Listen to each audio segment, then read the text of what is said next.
Hi friends.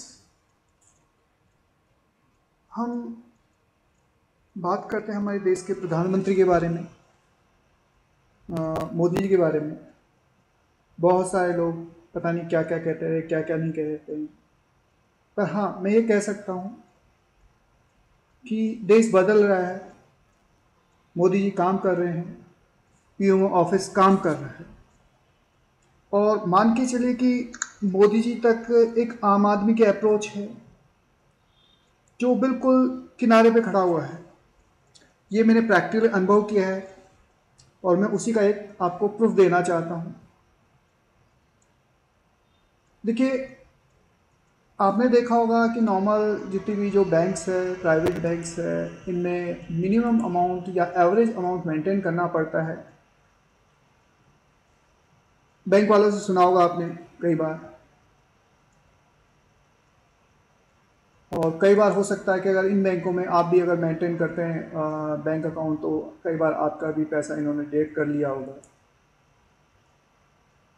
RBI की guideline है कि आप मिनिमम बैलेंस पे किसी भी तरह का कोई अमाउंट डिडक्ट नहीं करेंगे, पर बहुत सारी बैंक ऐसा अमाउंट डिडक्ट करती है। मेरे साथ भी ऐसा ही हुआ कि मैं यहाँ पे बैंक का नाम नहीं लेना चाहूँगा, पर नॉर्मल मेरे साथ भी ऐसा ही हुआ कि एक्चुअली किसी वजह से मिनिमम बैलेंस कम हो गया और उन्होंने मेरा मिनिमम बैलेंस का कुछ अमाउंट उन्होंने डिडक्ट कर लिया, समथिंग 875 समथिंग।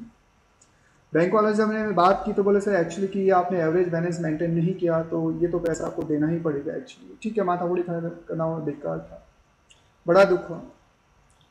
मैंने एक पीएमओ ऑफिस में कंप्लेंट डाली और कंप्लेंट डाली, देखिए मैंने 12 जनवरी कंप्लेंट डाली। साथ ही साथ मेरे को उसका कंप्लेंट नंबर, रजिस्ट्रेशन नंबर मिला, जो देखिए आपके सामने यहाँ पे मेल में शो हो रहा है कम्प्लीटली। मैं अभी बता रहा हूँ sir, your communication has been registered, vide registration number ये this please log in to this portal. किसी भी तरह की फ्यूचर कॉन्फिडेंस के लिए यहाँ पे लॉग इन करें, बिल्कुल यहाँ पे। तो जो मैंने एक्चुअली 12 जनवरी कंप्लेंट डाला, मेरे को साथ साथ इसका रिवर्ट रजिस्ट्रेशन नंबर मिला कि, और उसका रजिस्ट्रेशन नंबर मिला मेरे को, जो भी आपके सामने दिखा रहा हूँ। देखिए ये आपका मेल है, मेल बॉक्स वही आपका 12 जनवरी का है। 12 जनवरी को मैंने मेल किया था, उसके रिवर्ट मेरे को उनका रजिस्ट्रेशन नंबर मिला। इसके बाद देखिए मैं मुझे कंप्लेंट का स्टेटस बताऊँ। आज वैसे 18 मार्च, स्टेटस एज ऑन 18 मार्च ये आपके सामने है। देखिए यहाँ पे पीएमओ ऑफिस में ये रजिस्ट्रेशन नंबर आपको दिखा रहा हूँ, ये आपका कंप्लेंट नंबर, मैंने कंप्लेंट की, मेरा नाम यहाँ पे आ रहा है। डेट ऑफ रजिस्ट्रेशन कंप्लेंट जो उन्होंने रिसीव की उसका है, ये वही पीएमओ ऑफिस का है। Forward to Reserve Bank of India, यानी मेरी कंप्लेंट को इन्होंने रिजर्व बैंक ऑफ इंडिया को फॉरवर्ड किया है।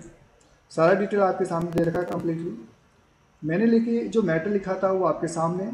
आदरणीय प्रधानमंत्री जी नमस्ते, आप कहते हैं बैंक में मिनिमम बैलेंस पर कोई भी चार्ज नहीं लगेगा, लेकिन बैंक वाले बहुत चालाक होते हैं, उन्होंने मिनिमम बैलेंस की परिभाषाएं बदल दी। उन्होंने उसका तोड़ निकाला। वो कहते हैं कि कोई मिनिमम बैलेंस पे चार्ज नहीं लगेगा, हम तो केवल एवरेज मिनिमम बैलेंस पे चार्ज कर रहे हैं। यानी एक कहावत है, तू डाल डाल मैं पात पात, यानी हर तरह से आम आदमी ही मरेगा। और आप कहते हैं कि कैशलेस बनो या फिर नॉर्मल ऑनलाइन पेमेंट करो, प्रधानमंत्री ने कहा है कई बार डिजिटल बनो। अब आप ही बताएं बेचारा गरीब कैसे मिनिमम बैलेंस मेंटेन करेगा। और इस बात की सच्चाई के लिए मैं आपको एक पीडीएफ फाइल भेज रहा हूँ। बिल्कुल मैंने उनको एक पीडीएफ फाइल भेजी, बिल्कुल पीडीएफ फाइल मैंने भेजी है, जो बैंक वालों की मेहनत की कमाई पर छूना लगे। मेरे बैंक अकाउंट में बैंक वालों ने मिनिमम बैलेंस के नाम पर देखिए मैंने 636 रुपये समथिंग 71 पैसे काट लिए।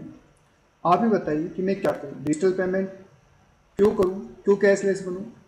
मेरे जैसे गरीब आदमी को तो लॉस है। अगर आपको टाइम है तो प्लीज़ मेरी इस बात पे ध्यान दीजिए। मैंने बिल्कुल पीएमओ ऑफिस में कंप्लेंट की थी एक्चुअली, और आपके सामने देखिए मैंने उन्होंने जो डेट ऑफ रिसिप्ट आपके सामने बता रखी, बाकायदा ये मेरा कंप्लेंट नंबर है, ये मैंने कहाँ भेजी उसका है, और इन्होंने फॉरवर्ड कहाँ की। इन्होंने लिया 3 मार्च को इसके ऊपर एक्शन लिया। देखिए लिखा एक्शन डेट 3 मार्च, ये प्रूफ है एक्चुअली, कोई झूठा नहीं है एक्चुअली। 3 मार्च को उन्होंने एक्शन लिया और 3 मार्च को एक्शन लेने के बाद में मेरे पास बैंक से कॉल आई 14 मार्च, बिल्कुल बैंक से कॉल आया बाकायदा 14 मार्च कि सर आप क्या चाहते हैं, आपका जो हमने बैलेंस काटा है वो आप चाहते हैं या आप अपना अकाउंट जीरो बैलेंस पे चाहते हैं। तो मैंने ये नहीं कहा कि भाई मेरे को जो आपने अमाउंट काटा है वो नहीं चाहिए, मैंने मना कर दिया एक्चुअली। मैंने कहा कि ये बताए कि एक्चुअली जो आरबीआई की जो गाइडलाइंस है उसके अकॉर्डिंग काटा है या फिर आपकी कोई अपनी स्पेशल गाइडलाइन है उसके अकॉर्डिंग काटा। खैर इनका तो उन्होंने जवाब नहीं दिया मेरे को, और जो भी टेली कॉलिंग थी उन्होंने कहा कि एक्चुअली ठीक है हम शाम तक आपको बताते किस वजह से काटा। पर शाम को जब मेरे मोबाइल मैंने मैसेज देखा तो देखिए मैं बता रहा हूँ मैसेज क्या आया, देखिए आपके सामने दिखा रहा हूँ message. Dear customer, your request to reversal of charge has been completed and रेस ₹875.17 has been credited to your ICICI bank account. ये देखिए 14 मार्च ये टाइम है।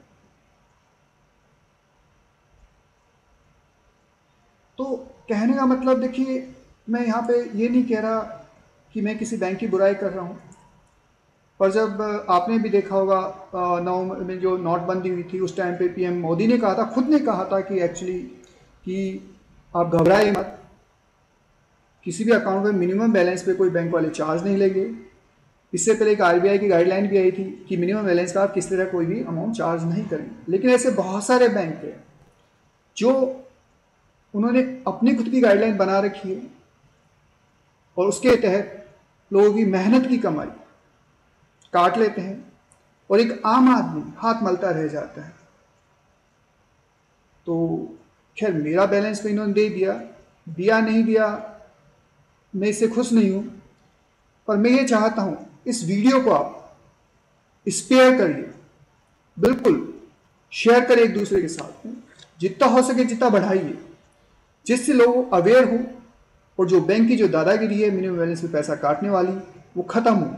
क्योंकि एक तरफ कहा जाता है कि आप कैशलेस बनिए, credit card debit card use करिए, ऑनलाइन पेमेंट दीजिए, और दूसरी ओर बैंक वाले मिनिमम बैलेंस या एवरेज मिनिमम बैलेंस के नाम पर एक तरह से पैसा काट रहे हैं। इसके अलावा जब हम जाते हैं उनके पास बात करने तो कहते हैं कि ठीक है अगर आपको पसंद नहीं आप यहाँ से अकाउंट बंद कर दीजिए। अब आप सोचिए कि आपका अकाउंट नंबर आधार के साथ जुड़ा हुआ है, LPG गैस में दिया हुआ है, रिटर्न में दिया हुआ है, हर जगह आप अपना बैंक अकाउंट नंबर देते हैं। उस कंडीशन में अगर आप अपना बैंक अकाउंट अगर बंद कर देते उस पर्टिकुलर बैंक में, तो ये तो आपको मालूम है कि कितनी प्रॉब्लम्स क्रिएट होगी। तो मेरा यही कहना है कि इस वीडियो को आप शेयर करिए।